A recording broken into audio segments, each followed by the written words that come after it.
Then we see the coming of Akbar. During Humayun's wandering, as all of us know, he was born, okay, in 1542, and he was crowned at the age of 14 at Kalanur. In Kalanur, he was crowned, and at the time of his accession, the Afghans and Rajputs were still powerful, and that's why he required the support, and this support came from Bairam Khan. So Bairam Khan से वो support आता है.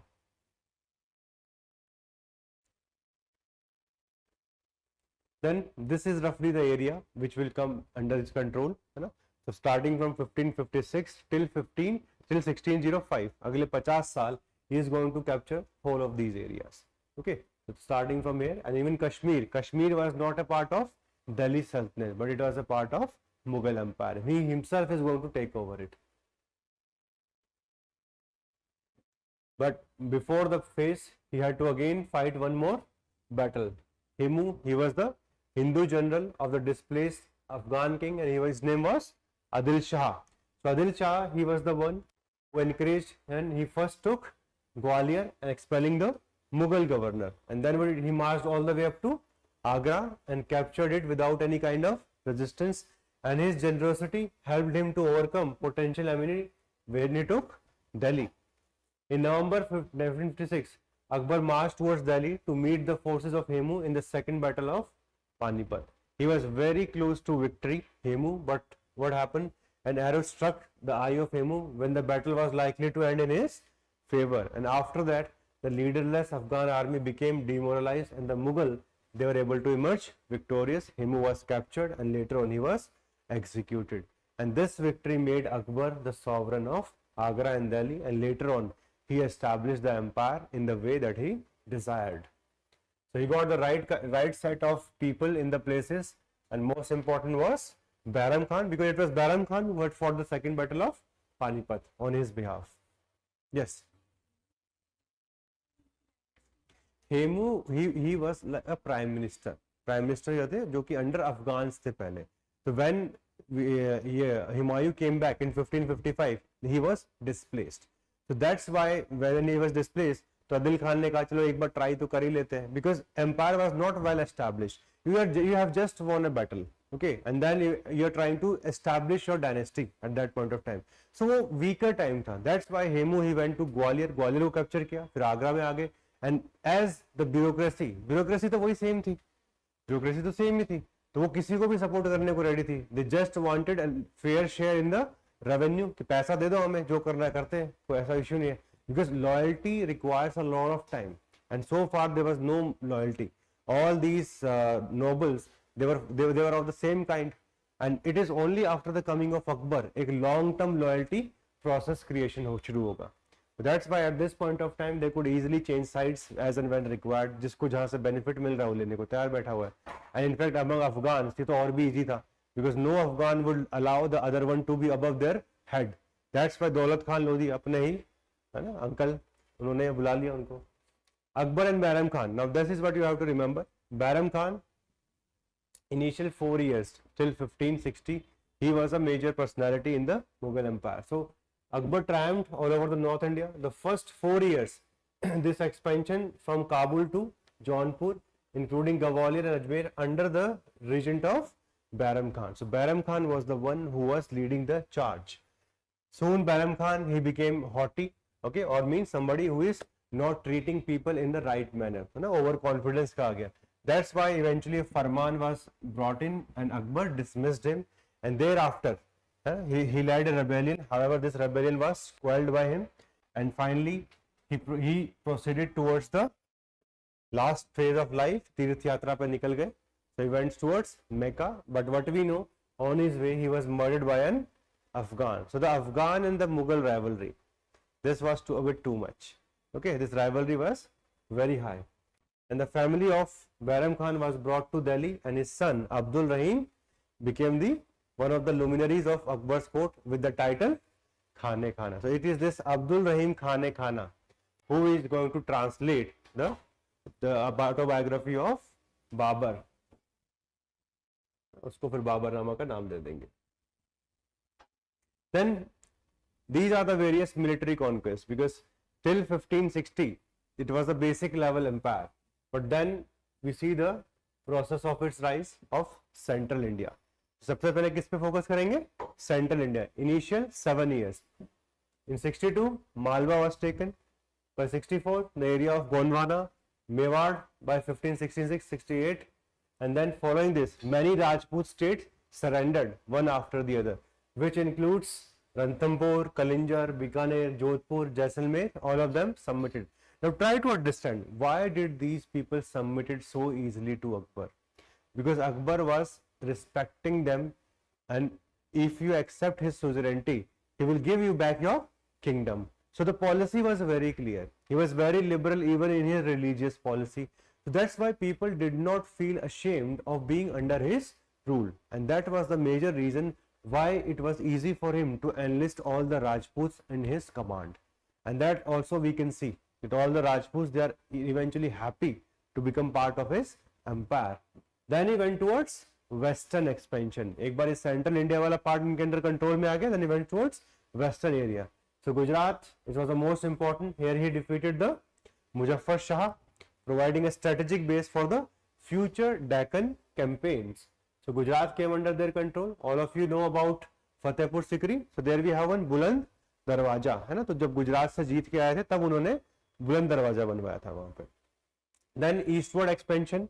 Then he went towards Bihar and Bengal. So this Bihar and Bengal, they defeated the Daud Khan and annexed both the provinces. Then they went towards northwest. First to get control, it was Kabul. So subdued Mirza Hakim with the help of his advisor. Kashmir was taken up in 1586, Sindh in 1591, and then focus on Deccan. In Deccan, we had territories like Khandesh. It was occupied in 1591. Then comes Berar, okay, in 1596, acquired from the Chand Bibi, who was regent on behalf of ruler. Then Ahmednagar partially. कुछ हिस्सा अहमदनगर का इन्होंने capture किया था by 1600, and Mughal forces captured the part of this, and this is what his legacy is, that he was an empire builder. He was able to capture central India, westward expansion was done, then he went towards east, northwest, and then finally towards Deccan. So only one area remained outside his control. As we can see, he was first able to capture this area, then he went toward this area, then he eventually this, all the areas were captured, and these Deccani states were now outside his control, which includes Bijanagar. Some part of Ahmednagar was taken, but complete was not possible. Bijapur, Golconda, these were the one which were remaining outside his rule specifically. So UPSC can ask you a question that what was the role of Akbar? What was the role of Akbar in the building up of the Mughal Empire? तो उसके अंदर एक छोटा सा part यही वाला रहता है कि how he captured one after the other territory. Because empire build करने के लिए you have to follow the policy of imperialism. Without imperialism, it is not possible. So these are some facts which all of you can remember, which will make it easy for you to write answers. Because empire building is a process. Okay, whenever somebody says building up of empire, so empire is not just about capturing areas.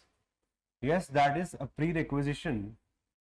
So if we see, yes, conquests are important, but after conquest, what next? Something else is also required. So we require stabilization of administration,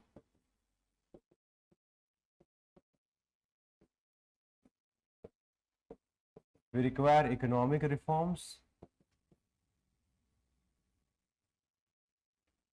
military reforms,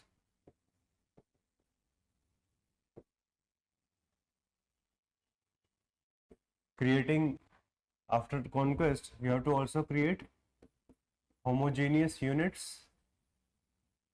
Like all of us know that after independence in 1947, one of the big challenge was how to create states.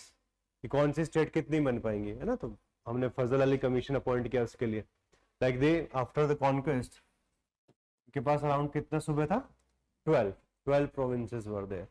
So empire building is not just about conquest, ये सबसे पहला चीज है, ठीक है. But इसके साथ साथ में क्या चाहिए? अच्छा एडमिनिस्ट्रेशन क्रिएट करना पड़ेगा, इकोनॉमिक रिफॉर्म्स करने पड़ेंगे ताकि trade and commerce, agriculture, all of them they can sustain by itself. And finally military reforms, because these empires were not built on the strength of democracy, they were built by power, and this power depends upon military. तो military जैसे ही weak होगी empire खत्म होएगा.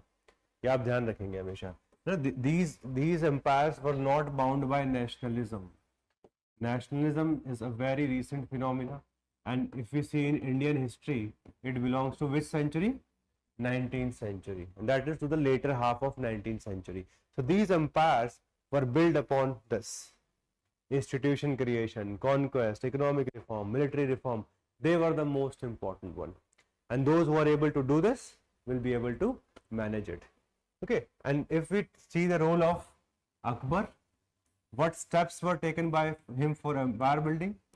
So he developed a very sound Rajput policy, a liberal religious policy,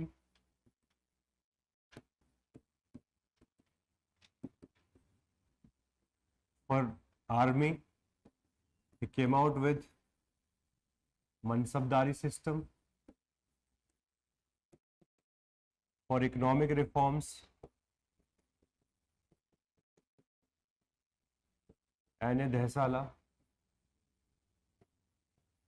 So various kinds of steps were taken by him, one after the other, which were able to create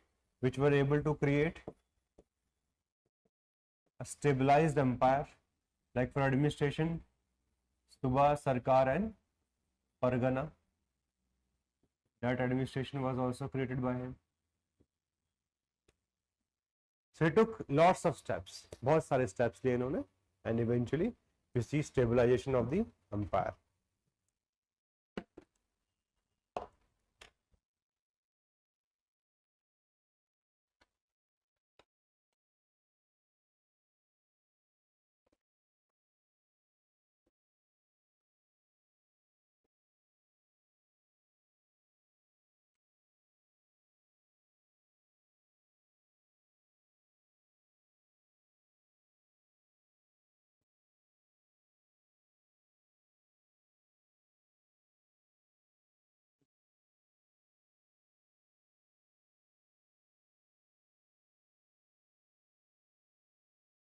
When we talk about his religious policy as well as Rajput policy, इन सब के ना phases हैं, वो हम बाद में कभी discuss करेंगे अच्छे से. बहुत सारे phases हैं इनके, किस फेज में क्या डेवलपमेंट हुई. बट ब्रॉडली अगर हम समझे तो एक चीज जिसने बहुत ज्यादा फोकस किया राजपूत पॉलिसी में, जिसने हेल्प किया, that was his religious tolerance.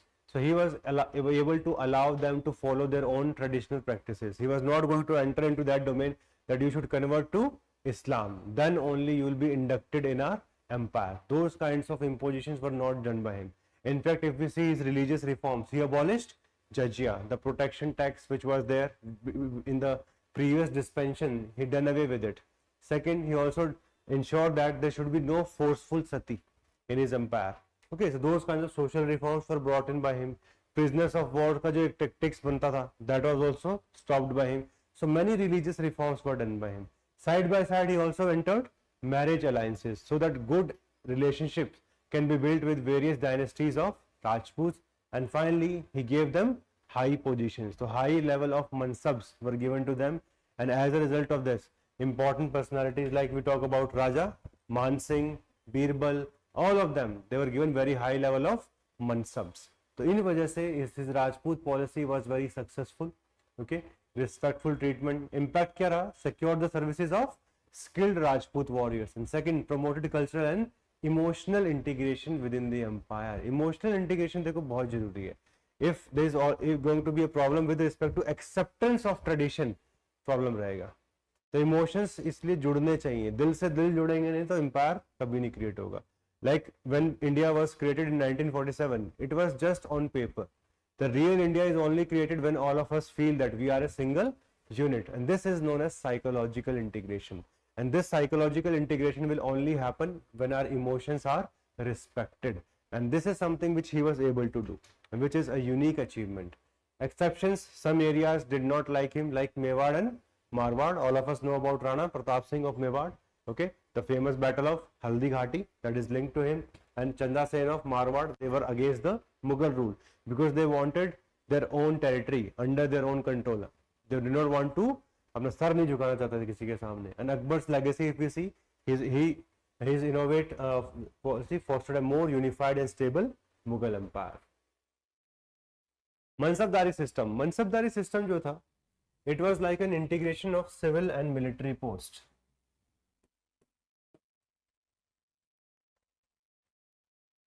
This Mansabdari system did not start from the beginning itself. From 1560s, this system evolved. Under this, there used to be two important things. One was Jat, second was Savar. Dual rank system was there. Jat means what is your rank, okay? जैसे कि हम group A B C D इस तरीके से करते हैं तो आपकी रैंक मिलती थी, and here the rank used to be denoted by numbers. It could go from 10 to 10,000, कहीं तक भी जा सकता है. बाद में और हायर रैंक्स भी दी गया था. सवार, horsemen, which you have to upkeep. So this is a system which he created. Okay. Direct appointment used to be from the king. कोई बीच में अलग से कोई institution नहीं था, direct हाँ. Second, they were transferable. They could easily be transferred from one place to another. If a mansabdar dies, okay, then his area used to be taken back by the government itself. It was not hereditary. It was on the basis of merit. इसको हम बोलते हैं law of escheat. Whatever savings are there in his area, that was taken back by the central government or the Mughal government. So this Mansabdari system was very, very important, okay, and it was responsible for creation of a systematic and centralized administration. These Mansabdar were put in various kinds of capacities. They were made governors, they were made at the Pargana level also. So it integrated noble, civil servant as well as military officials. तो ध्यान रखना, civil military system था. It was not just military. These Mansabdar could be given civil work also as well as military work also, depending upon the choice of the Nawab or our Emperor Akbar. Each officer held the title of Mansabdar, indicating their rank and responsibilities. Dual rank थी, Jat and Savar. Jat determined the number of soldiers or the rank from 10 to 10,000. Savar, the number of horses which would be allotted. Career progression provided opportunities for officer to advance from lower to higher ranks within system, and promotion and demotions, they were also determined by adding or reducing mansabs. तो जैसा आप काम करोगे, on the basis of that eventually action लिया जा सकता है. And this is what this mansabdari system was all about. ठीक है, इसको और डिटेल में बाद में करेंगे. इसमें बहुत सारे चेंजेस किए गए थे under the different monarchs. Like Jahangir ने इसमें कई नए चेंजेस किए, फिर इसमें शाहजहां ने चेंजेस किए, and under Aurangzeb there was again some changes with respect to this. In fact, one of the major reason for the downfall of the Mughal Empire later on, it was the end of this mansabdari system. ये ठीक से work नहीं कर पाया last में, तो इसकी बहुत सारे चैलेंजेस आए. ओके, तो वो बाद में बात करेंगे, अभी डिस्कस करेंगे अच्छे से, बिकॉज इट विल टेक रफली an hour to have a complete discussion on this. Most important thing, mansabdari system brought in diverse nobility, different set of people from different backgrounds. Rajput भी इसका पार्ट बने, people from outside तुरानी ईरानी भी इसका part बन गए. Indian शेख जादास means Indian Muslims, they also become a part of it. तो क्या बोलते थे, शेख जादास, है ना. आज भी कभी बार बोलते थे शेख जादा मीन्स इंडियन मुस्लिम. दो all of them they became a part of it. They could receive fixed salary, उनको फिक्स सैलरी भी मिल सकता था. At the same time, they could also be given some Jagir, some area could be given to them from where they can collect revenue. तो जो direct सिर्फ salary में काम करते थे, इनको बोलते थे नकदी. नकदी मीन्स नगद, आपको पता ही है द वर्ड नकद, इट मीन्स डायरेक्टली पैसा दे दो, कैश दे दो, तो उनको नकदी मनसबदार बोलते थे. And those who used to get the जागीर, उनको क्या बोलते थे, जागीरदार बोलते थे. तो बस इतना सा डिफरेंशिएशन है. If you are getting salary you are नकदी, if you are getting through जागीर देन यू बिकम अ जागीरदार. वैसे इसमें कोई फंक्शनल बहुत बड़ा कोई डिफरेंस नहीं है ना. जागीर वर असाइन्ड टू मनसबदार as a form of payment, and upon the death of a mansabdar the jagir reverted to the state. So it means it was on the principle of merit. It cannot be like कि dynastic बन गया, आज से हमारे पुश्तों के लिए हमारे हो गए, ऐसा कुछ भी सिस्टम नहीं था. It played a crucial role in the organization and governance of the Mughal Empire, fostering diversity and nobility while providing a structured framework for career advancement and compensation for service, which is very unique. Why? Because everybody could now become a part of it. The kind of respect that they were seeking, it could be easily given by giving them a higher level of जात, और वो खुश रहते थे उससे कि भाई हम इस पूरी हायरार्की में एक लेवल पे हैं आज. That's a system which was developed by him, and the system kept on changing with the period of time. इसके अंदर फिर बाद में कुछ weaknesses भी आएंगी which we'll discuss later on. Religious policy. हाँ, मनसबदार मीन्स मनसबदार it was more of like a rank. ठीक है, कितना रैंक आपको मिला, जिसको रैंक मिलता तो उसी को हम मनसबदार बोलते हैं. ठीक है, and if they are getting compensation by getting some जागीर देन नोन एज जागीरदार. बस इतना सा differentiation. His beliefs, if we talk about his belief system, okay, so why he was so liberal, there are some reasons which are responsible for that. Like number one, if we see Humayun initially lived in which area? He lived in Iran, and in Iran which kind of Islam was followed? Shia, which is more liberal in nature. Bahram Khan, he was also a Shia. Okay, so that's why his evolution of belief, the people around you, okay, they are responsible for the creation of an identity. And that's why the initial people very close to Akbar, they were liberal in nature, and that's why he turned out to a very liberal person. So initial orthodox Muslim, he adopted an inclusive approach, and he was also influenced by Sufism. कल हम बात करेंगे Sufism के बारे में. He embraced an accommodative stance towards all religion, and he came out with one philosophy which is known as Sulh-e-Kul. Sulh-e-Kul is a believer in the universal tolerance. Okay, so it was a philosophy meaning peace to all, and aim for harmony and mutual respect. Then he also opened one specific institution which is known as Ibadat Khana. Ibadat Khana was created for one single purpose, that we should know about all the truth, all the truth which is responsible for creation of various religions. So through Ibadat Khana he realized that essentially every religion is same. हर किसी की एक ही चीज है घूम फिर के. And that's why he says later extended invitation to Christians, Jews, Hindu, Jains, all of them, even atheists. क्या आप भगवान में बिलीव क्यों नहीं करते, ये भी बता दो मुझे. Why? What's the reason for that? So that's why he just wanted to have a fair discussion to get the truth, and this is what is Ibadat Khana was all about. Then personal engagement with religious leaders. This also happened. Like if you see from the coming of Portuguese, as I told you yesterday, Portuguese came before Mughals. So he did had some missionaries. The missionaries who came, like we see the coming of Christian Aquavia as well as Montserrat. They had lived in the court of Akbar. In fact, he allowed them to even do conversion. That if somebody wants to embrace Christianity, you can even convert them. I have no problem with that. So that's why this was going to be a very fruitful discussion for Akbar. Then finally he came out with a concept. It is known as Deen-e-Ilahi. Deen-e-Ilahi was having the good values, good ideas of all the major religions. Okay, so that's why it was more of a pantheistic sect. Pantheistic sect means it was only having, it was not something you have to leave your religion and then only you can follow it. You can have your own religion, at the same time you can follow some important guidelines. So that's why it is also known as Tawhid-e-Ilahi. But it was not made mandatory for people to follow. That's why this Tawhid-e-Ilahi, it went away after the rule of Akbar as such.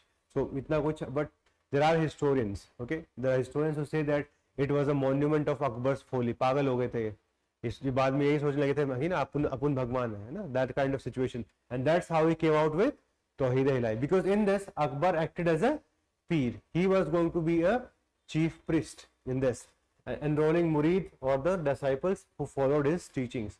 However, V.S. Smith says that it was a monument of his folly, but we say that it was more of a pantheistic sect. He was just coming up with the ideas of the multiple religion, and after the experience of Ibadat Khana, he just wanted people to have a simplified form of religion which could be followed by them, or simplifies things, because look, all of us are followers of different religion, but do we understand what these religions are saying?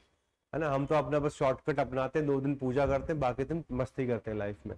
But that's why he also was able to understand it, and he said that what we need to do, just follow these basic things and then everything will be all right.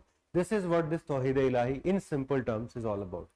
He had a vision of a secular state. No Islamic thing was imposed upon people. In fact, the most important text which is even mentioned in Sharia, that is Jizya, that was not taken by him, that was abolished by 1563.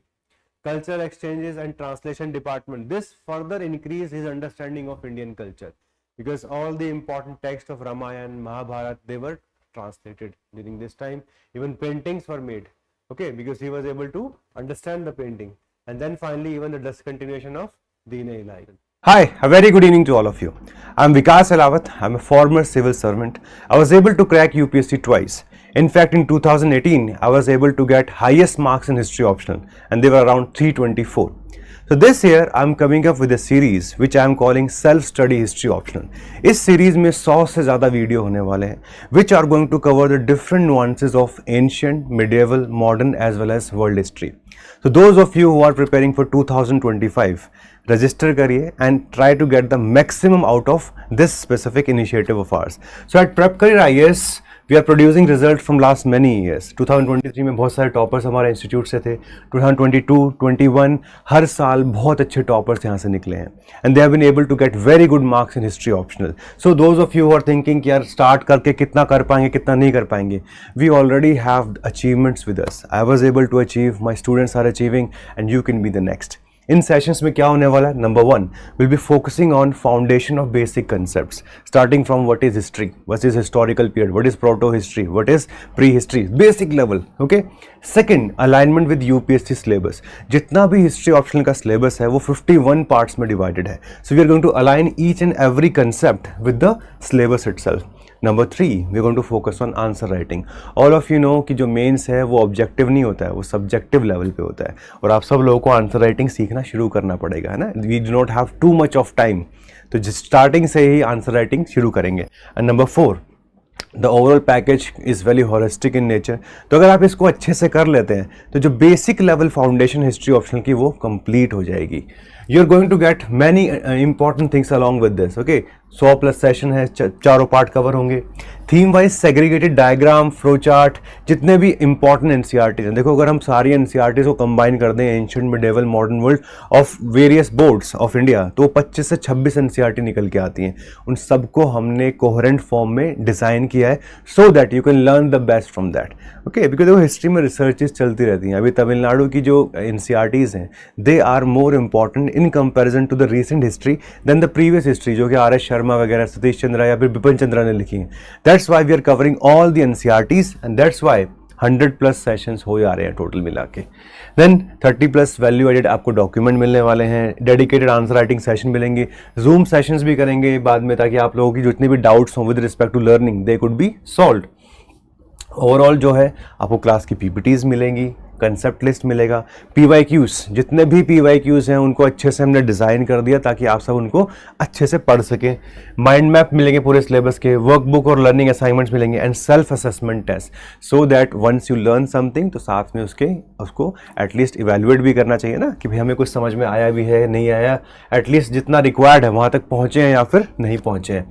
तो आपको करना क्या है, what we need to do that, सबसे पहले आप register कर लीजिए. ठीक है. आपको एक स्पेसिफिक गूगल शीट मिलेगा, उसमें आप रजिस्टर कर लीजिए. Then as all of us understand, हर किसी के पास लिमिटेड स्लॉट्स हैं, तो आपको एक स्पेसिफिक कॉल आएगा, and that is something which we are calling at screening process.